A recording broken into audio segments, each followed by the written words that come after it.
from Kansas State University, this is Agriculture Today. Eric Atkinson with you, and coming up today from the Veterinary Diagnostic Laboratory at K-State, Gregg Hanzlicek on the increasing concerns about Johne's disease becoming more common in Kansas cow-calf herds. He'll talk about the ill effects of this condition and why diagnosing it is so difficult. Also from the Beef Cattle Institute at K-State, a conversation about nutritional and economic considerations when putting together a winter supplemental feeding program for the beef cow herd. Chipping in with their thoughts, K-State's Brad White, Bob Larson, Bob Weaber, and Dustin Pendell. And later on then, with his weekly commentary on life in rural Kansas, K-State's Gus Vanderhoeven. All that here on Agriculture Today.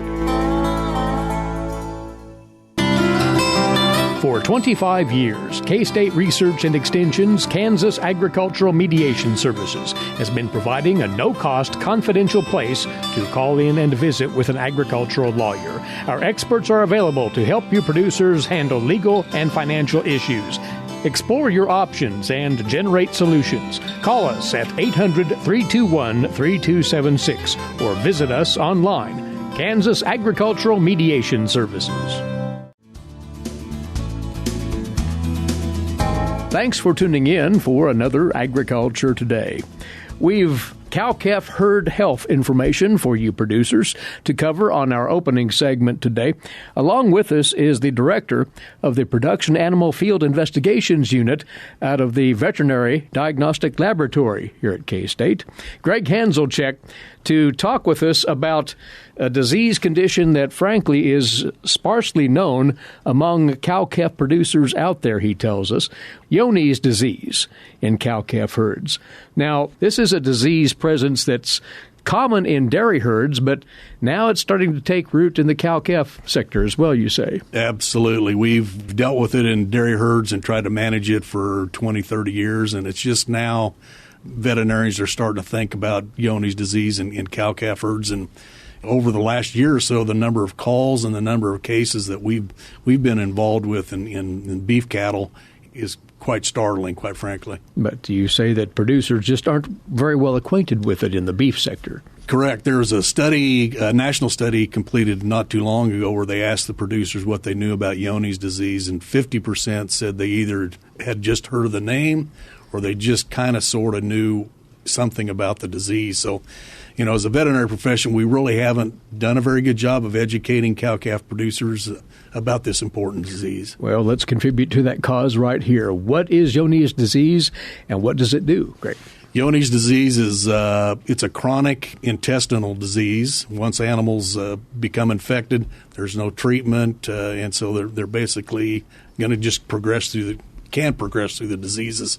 It's been here since 1908 in the United States, so it's been here a very, very long time, and it's just a disease that we're seeing more and more all the time. And it is confirmed here in Kansas, for sure, you say? Yes. Just in the last couple of years, I don't know if it's this year's data or last year's, but we had 46 counties in Kansas that had at least one positive cow-calf herd in those 46 counties. So it's very widespread across the Midwest. We deal with clients all over the Midwest, and we deal with a lot of Johne's. So, again, you say it's an intestinal condition. What adverse health effects does it lead to then? That's a great question. And really nobody has looked at it on the cow-calf side, but it's been studied extensively on the dairy side. And we do know that cows that are positive for this organism, and it's a bacteria, produce less milk.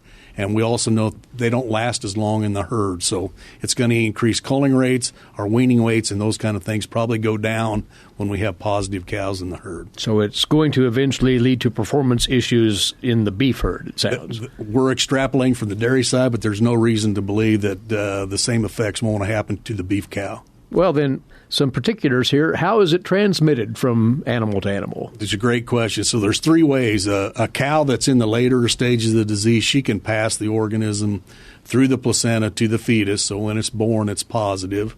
If she's in the later stages of the disease, she can also shed the organism through the milk and the colostrum, so her baby calf can pick it up that way. The thing we're most afraid of on cow-calf herds is that when they get to a certain stage, They may be fecal shedders, meaning every time the cow defecates, she's got the organism in the feces, and then if these baby calves happen to ingest the feces, then that's the way they become infected. And that leads to one of the recommended steps for prevention, which we'll get into. But you say the disease expresses itself a little later on in the life of that calf. Absolutely. And that's one of the most difficult things about the disease is that calves 6 months of age and younger are the ones that are most likely to become infected. It's pretty hard to infect an older cow. It takes a huge dose to do that. So we've got baby calves less than 6 months of age that become infected, but about the average age when they start showing clinical signs is 5 years of age. Wow. So we've got herds that have infected calves, but they don't know that those calves are infected until those calves become adult cows in the herd. So it incubates for a while.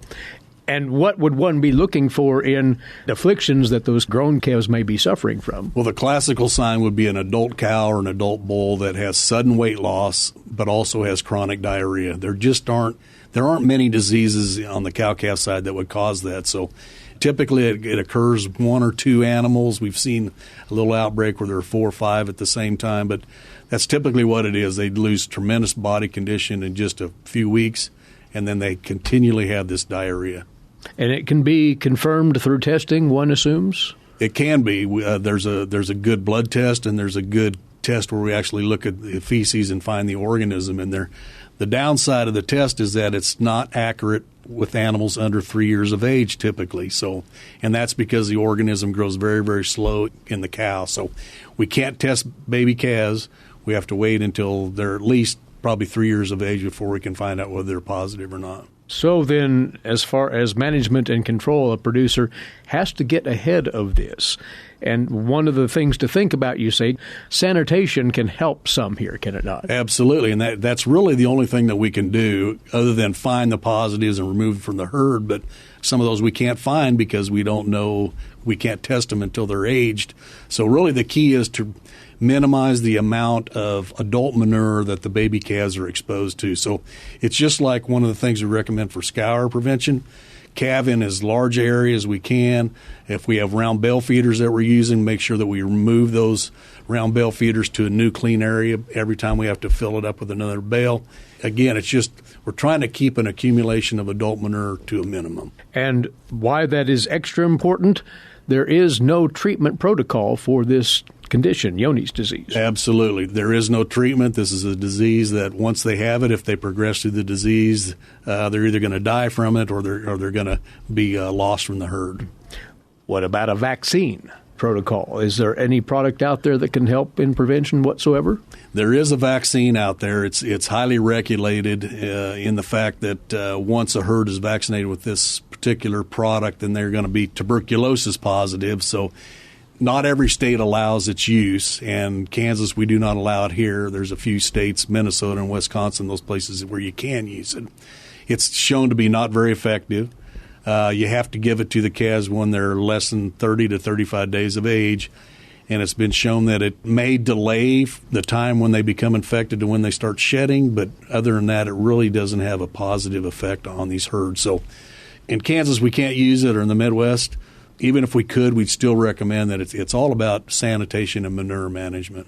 What else can a cow-calf operator do to assure that Johne's disease does not take hold in the herd and cause perpetual problems as it sets up? Well, we consider it to be a purchase disease. So we say don't purchase Johne's and bring it in your herd, you're negative. But I just said a little bit earlier that we really can't test anything under 3 years of age. So for producers that are buying yearlings or 18-month-old bulls to bring in for their herd, they really can't test those animals to tell whether they're positive or negative.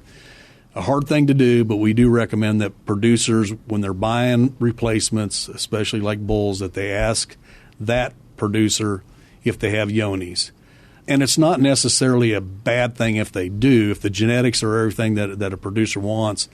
But if you do bring a bull in from a positive herd, we highly recommend that they perform a blood test on that bull or that cow or whatever every year until it's gone from the herd. The test is $4.50 basically, so it's a cheap test.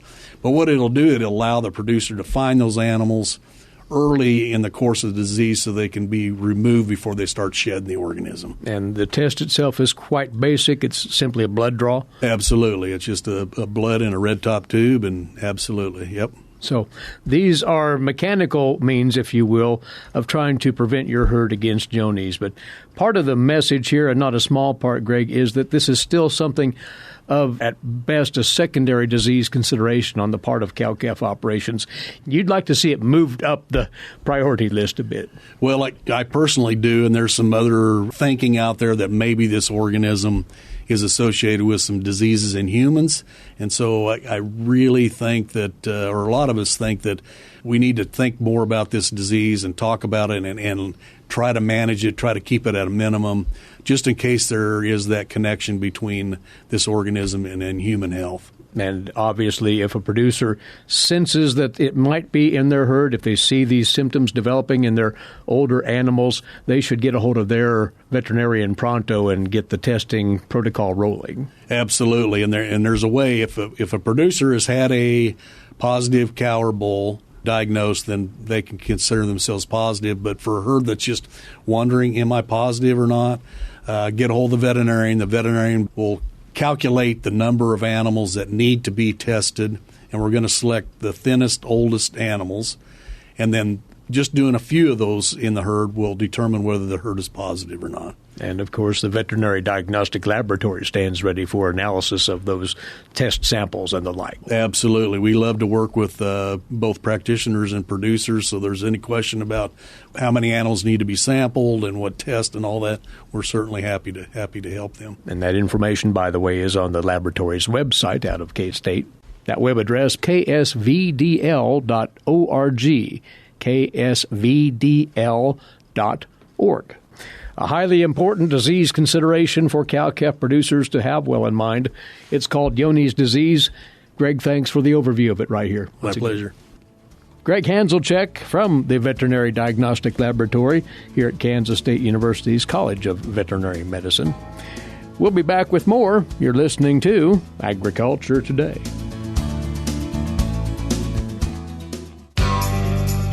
Did you know every Kansas farmer feeds 128 plus people? Kansas farmers are hard workers, dependable, authentic, and sensitive. Not only do farmers put food on your table, but they put clothes on your back and fuel in your car. For more information about Kansas farmers, visit K-State Research and Extension online or stop by your local extension office. This message has been brought to you by the K-State Animal Sciences Leadership Academy participants.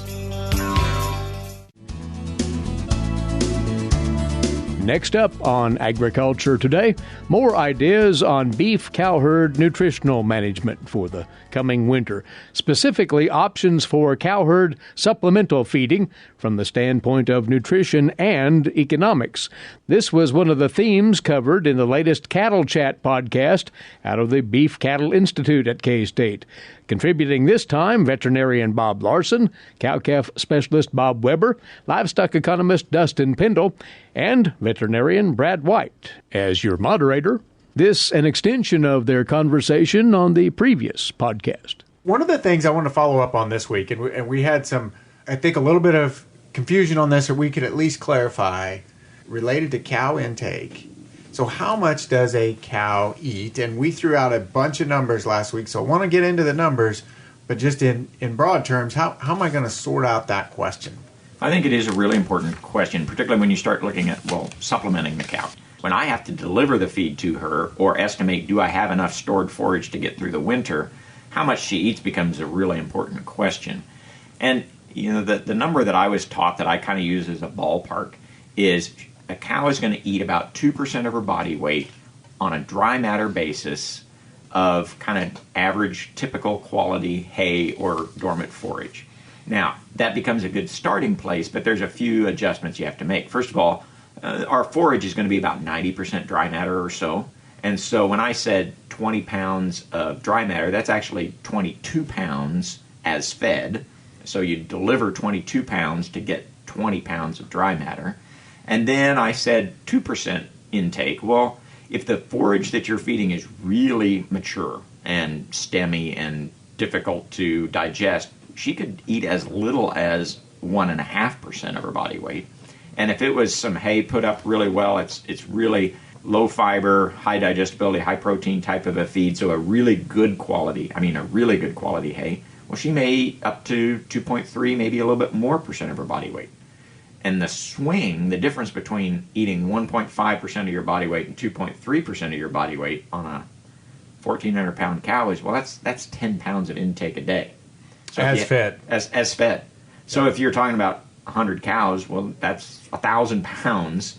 I thought, that's 1,000-pound swing in what they might eat in a day.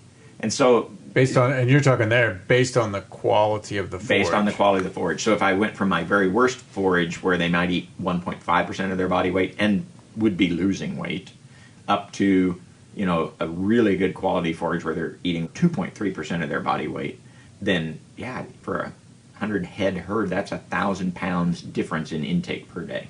So I'm going to break out your baseline number that you said was 2% is your ballpark number, and that's for average quality hay. Yeah. And if I've got a 1,300-pound cow, that's 26 pounds dry matter basis, and my hay is 90% dry matter.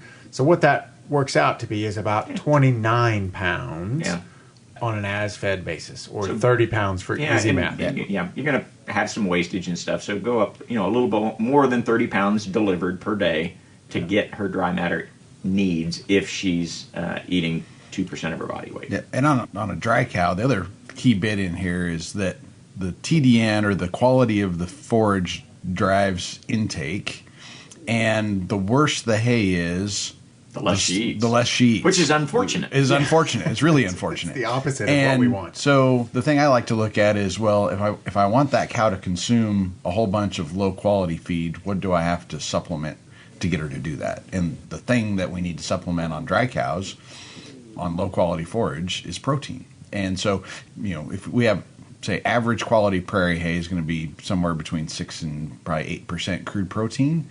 For a dry cow, that meets protein requirement, okay, at about 1.7, 1.8% of body weight intake. Everything's fine, okay? But if we take 42% TDN, so really low quality stemmy, think wheat straw, okay, I can get a cow to gain weight on wheat straw if I just get some protein intake into her. And she'll eat the wheat straw, but I got to make sure I meet the protein requirements so the microbes can do their bit. Otherwise, passage rate goes to almost, it gets really slow. So there, when you're talking about the protein supplementation, you're feeding them the protein? Is it in addition to the hay? And what is that protein actually doing as far as, because you said something about hay digestibility and it's going to help that? Yep. So what we would think about is some kind of protein supplement. So think cottonseed meal, soybean meal, wheat midds, corn gluten feed, modified distillers, any of those products that we sort of think about as protein supplements. And what we're actually doing is we're feeding the microbes in the rumen that then break down the cellulose and hemicellulose. That's the energy source for the cow. So the microbes don't have enough protein if they're, from the forage alone. Yeah, if they're deficient on protein, they can't do their job, and things come to a grinding, slow pace. So a little protein actually gets more feed value out of the hay you're feeding. So just feeding low-quality hay is okay as long as we meet protein requirements for the cows. So that intake, and I'll finish up that topic, because there we talked about 2%, but there's a range between 1.5% and 2.3, somewhere in there. So you got to monitor what kind of intake we're getting, and a lot of what drives that intake range is the quality of the hay. Absolutely, a lot of what drives it. The one other thing to think about is where the cows are in production, and that right now I'm thinking mostly dry cows. But once we get into cows starting to calve, a couple of things happen. Their intake will go up a little bit once they calve and start lactating, but their energy needs goes up and their protein needs go up tremendously. And so a forage and a supplementation plan that's fine for dry cows will not be adequate once they start lactating. So if you're fall calving, different nutritional plan than spring calvers. Because spring calvers, we just wean the calves. They're not lactating. They're at a pretty good spot. But if I've got fall calving cows out there now that are suckling calves, then some of the numbers that we threw out would be under. I'd need them to be consuming that better quality forage and getting their intake up above 2%. A 1,400-pound mid-level lactation cow during the first 90 days post-calving, her dry matter intake goes from about 23 pounds per day, which is about 1.7% body weight, to about 35 pounds or about 2.5% of body weight. TDN goes up about 10 points, from 50 to 60 basically. And the crude protein requirement goes up about 3 points. So if you're feeding that 7% hay I mentioned earlier on the dry cow, she needs about 1.6 pounds of crude protein to make everything work right. She gets about 1.6 pounds crude protein out of that 7% hay. If we go to leave that lactating cow on 7% hay, remember her requirement is 10%. Okay, so we're about a pound short in crude protein. She needs about 3.5. That 7% hay is providing about 2.5. So guess what happens? She's going to lose. She's weight. not going to. She's going to lose weight, and she's not going to consume 2.5% of her body weight, especially on the hay. So it exacerbates the problem. So yeah, you talk about the forage quality and where the cows are in production. So let's talk a little bit about. So we talked about intake. Let's talk a little bit more about protein supplementation. And you said it's going to supplement those microbes to help me digest lower quality forage. One of the things that I have struggled with is, let's say I'm a small or even moderate sized operation. What are my options for protein supplements? The first question, and then two, I want to talk a little bit about, because labor is an important issue. What are my methods for delivery? Because going out and feeding the cows every day may be a challenge time-wise. Yeah, I think there's lots of solutions to the problem. I think the key things that you pointed out are the ones to really consider. One's cost, obviously, so cost per pound of protein delivered. So, if we think about a corn gluten feed or distiller's product, it's roughly about 30% crude protein. So for every pound of crude protein I need to feed 3 pounds of the product. Okay, so if I'm feeding 40% range cubes, I need to feed a little bit less than that. If I'm feeding 20% range cubes, I got to feed more of that. So pricing in the commodities is one bit, but I think for, you pointed out small and medium-sized producers, in many ways the labor and delivery requirements can kind of trump the cost thing a fair bit. Just thinking about, does it make sense for me to fire up the diesel pickup and drive out there every day to put out 5 pounds of cake? Well, probably not. You got more delivery costs than you do in products. So thinking through that strategy, and we know that from the studies that we can supplement cows every other day or every third day with protein. So just bulk up the amount of, or accumulate, 2 days worth of feed. So on a distiller's product, instead of feeding 3 pounds, I feed 6 pounds per feeding event. If I do every third day, I need to make that 9 pounds. So cows can recycle and use that protein over a number of days and really cuts down delivery cost. And one of the things we were talking about ahead of time was should I kind of reevaluate my protein supplementation from a cost standpoint every year? So is it important that I go out and find the lowest cost protein supplement each year and switch to it? So I'm at the possibility of totally switching the type of protein supplementation that I have from one year to the next. And there are additional costs to think about that. It's not just, it might be cheaper, but maybe I have to go feed it more frequently, so there's a labor issue. Or I got to buy some feed bunks, or there's other things like that. Or even just, now I got to learn and understand this product, so there's some management costs that you might want to think about as well. Thoughts for you there from K-State's Dustin Pendell, Bob Weaber, Bob Larson, and Brad White from the Beef Cattle Institute at Kansas State University. The weekly BCI Cattle Chat podcast in its entirety can be found at beefcattleinstitute.org. We'll be back in a few moments with more on this Agriculture Today. Have you ever thought about where your food comes from? If you're thinking the grocery store, think again. Facts show that the American farmer feeds more than 129 people. They are continually increasing and improving their operations. A wide variety of crops and livestock are grown in Kansas as well as the United States, providing food to your dinner plate. Next time you see a farmer or rancher, thank them. For more information, contact K-State Research and Extension.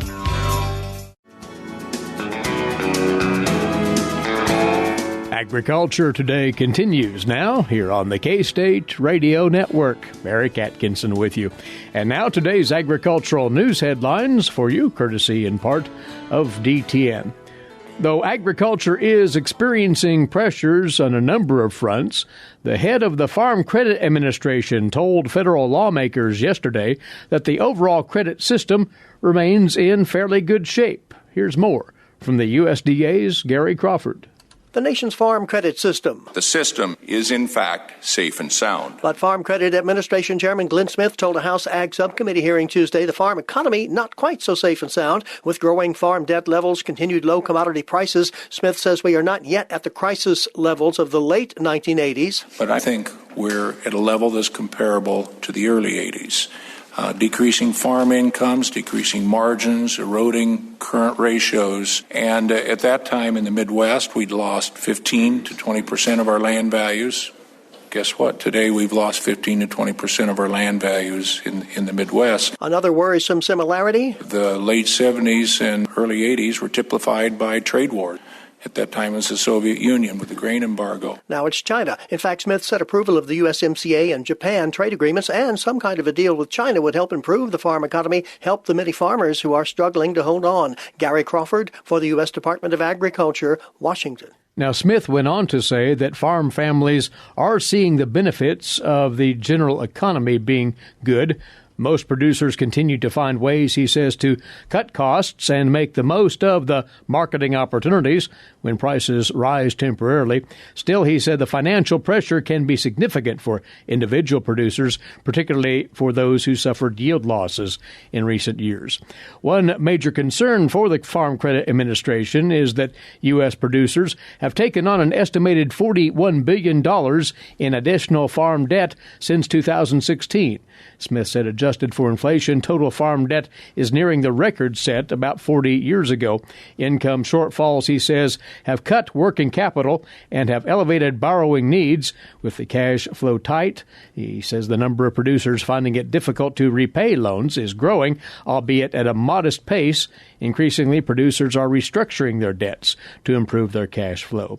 Smith added the FCA's entire loan portfolio, however, is seeing low levels of credit stress, although there are signs of weakness in the system. Again, most of the financial stress, he adds, is regionalized, most prevalent in the dairy and grain segments of the 10 states with the highest level of distressed loans, according to the FCA. 6 of those are in the Midwest. He further commented that some farmers will continue to restructure their balance sheets to the extent they are able and or make changes in their operations to reduce production costs.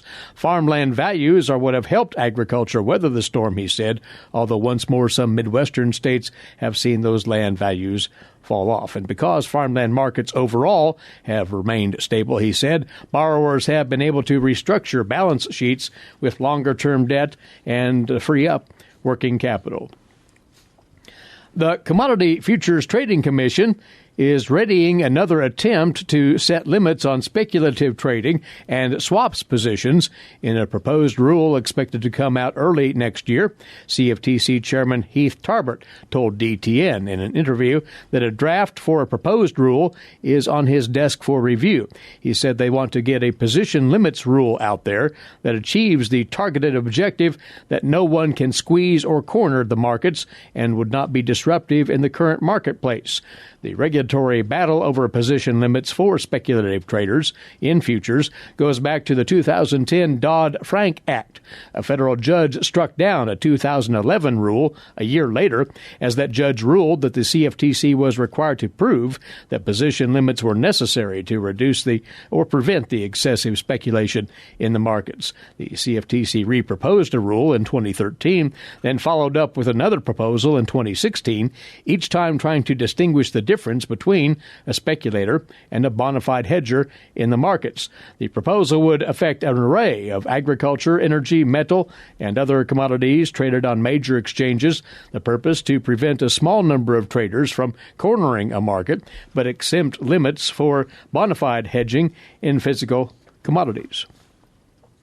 And the USDA starts issuing the second round of payments under the 2019 Market Facilitation Program this week. County FSA offices have been directed to prioritize processing the payments and wrap up that exercise by November the 22nd. That would be this Friday. The USDA said in a release the payments would go out from now through November the 28th. As the second round of payments starts rolling, the payouts thus far under MFP2 total $6 $6.89 billion. That includes $6.5 billion for non-specialty crops, $69 million for specialty crops, and $252 million for livestock.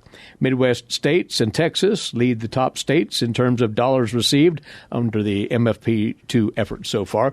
The second round of payments is expected to total around $3.6 billion. K-State Agricultural Economics has just now posted a new trade-off spreadsheet that compares the potential 2019-20 agricultural risk coverage county-level payments with price loss coverage, or PLC payments, to aid you producers in making your program election decisions between now and March the 15th. This spreadsheet includes every state, county, and covered commodity that the FSA has released data for.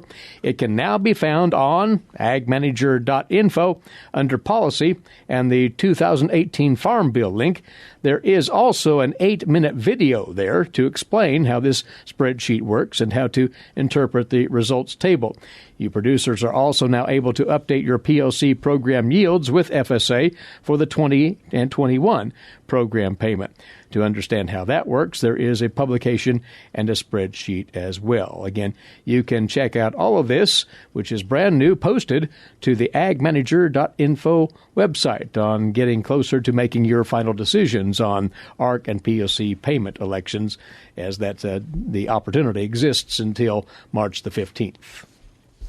And one last reminder, you can still register at the door for the K-State Swine Day. It is set for tomorrow here on the campus at the Alumni Center here at the university.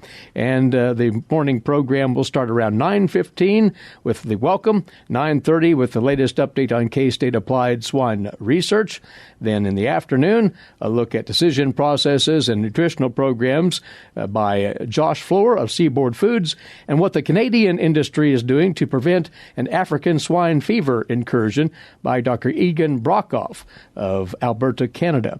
That's on the program. You can still take part in it, but find out more by going to ksuswine.org. K-State Swine Day 2019, tomorrow here on the campus. This is Agriculture Today.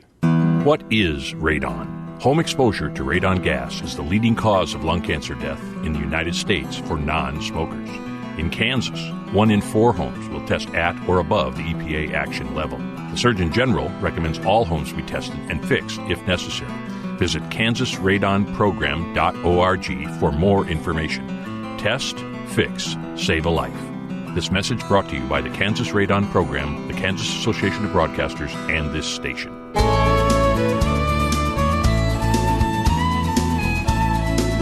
This is Agriculture Today. Stop, look, and listen. I'm not going into politics, even though I have an opinion. That's Gus Vanderhoeven of Kansas State University with comment on life in rural Kansas. Lately, the word fake has been much in the news, on TV, in the paper, and yes, on Twitter. I don't use Twitter, but I've been told. Now, don't be afraid, I'm not going into politics, even though I have an opinion. A strong opinion, but not here. The word fake intrigues me, though. We say to people, "Oh, you're such a fake." I looked up the word in the dictionary to see what it meant. I know it is no good. The old Oxford Dictionary mentions contriving, crooked report. It really does not say that much. Maybe that is because my old dictionary is from the late 40s. It belonged to my sister, Margaret, when she taught school in Australia. Maybe at that time there was not so much fake around. But I know that's not true, because in my own field of expertise, there are a few examples of fake, as fake can be. I'm talking landscape architecture. Yes, there is fakeness in landscape architecture. And not only that, people asked for it and were willing to pay for it. Lots of money, good English pounds. but some of the fake was exported to other countries. I actually do not know if the fakeness I speak about started in England. With the period of colonialism, large estates were built in England. The ground of these estates were laid out and landscaped to the latest principles and ideas. And to impress friends and neighbors, there were parties and other activities, such as hunting and steeplechasing, cross-country rides. Sometimes the latter were risky, as they would show the design element of fake as introduced into the landscape. Let me explain. Many of us have stood on railroad tracks and are familiar with the perception that as you look down the two lines of the straight track, that somewhere in the distance the two lines of the track seem to come together into a point.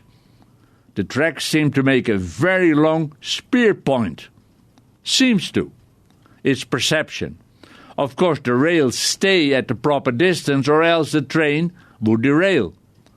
But that perception of that far distance has been used to make people think that an estate was bigger than it really was. It worked this way. Looking out from the raised balcony or through the wide open doors or windows of the big house, one often overlooked a meadow landscape fading off into the distance. To both sides of the long meadow would be woods. By placing the woodland composition in a way that farther and farther away the copses of trees would be closer together, it would appear as if the length of the viewed meadow was farther than it actually was. Your friends would be impressed. Then at the far end you would have smaller cattle, or sheep graze, or a pony. The eye would really be fooled. It was fake. To make the feeling of expanded property even stronger, plant taller trees close to the house, and as you get farther away, use smaller trees. So you work with three perspectives. You bring the surface lines closer together, you bring the treetop line down as you get further away, and you let smaller animals graze. You have faked the size of your property. Of course, once you know and understand, you know it is fake. There was also the so-called ha-ha. It's an embankment used to hold livestock inside the pasture. Looking out across the pasture from the house, you don't see the cross fence holding the small cows at the far end. But on the off side, a cross ditch is dug, sloping away from a stone wall 4 feet or so high, and from the house the meadow flows evenly away, so it seems. But from the other side, looking to the big house, you see the stone embankment. The sheep won't jump. Of course, goats would. But the estates did not run goats. The poor people had to view goats. No fake there. Just like the art in painting has had great people, think Picasso, Rembrandt and Van Gogh, so has landscape architecture had its great thinkers. Olmsted, Vaux, Jan Jensen come quickly to mind. And there are many more who have put principles down, who experimented with design. There are principles which in an honest way help to give a feeling of distance. On the color scale, the color blue conveys a sense of distance, whereas warm colors, red and orange, bring objects closer to the viewer. Even seen for the second time, this experience is on solid ground. It's not fake. Besides color, there's the element of plant texture. Coarse plants placed up front and fine textured plants in the distance will make the distance look further away in an honest way. An example I like to use is potted elephant ears in the foreground and the fine textured asparagus fern placed in the distance. In a negative way, you could call this a trick, but I think here the word trick is wrong. It's a good design principle, if used properly. Coming back to Repton, we speak of Repton's rule. It has to do with architecture. When plants are used around buildings, the design of the building can influence the choice of plant material as far as shape and color are concerned. A church with a steeple can be enhanced by the careful placement of pyramidal group of pines, evergreens, each showing clearly their center green top. It emphasizes the looking up, as the church spire does. Landscape architecture is a science and art. There is nothing fake about it, if done well. Gus Vander Hoeven of Kansas State University with his weekly commentary on life in rural Kansas. And with that, our time is away for this Wednesday. Thanks for listening in. Please rejoin us right here tomorrow. Until then, Eric Atkinson for Agriculture Today. This is the K-State Radio Network.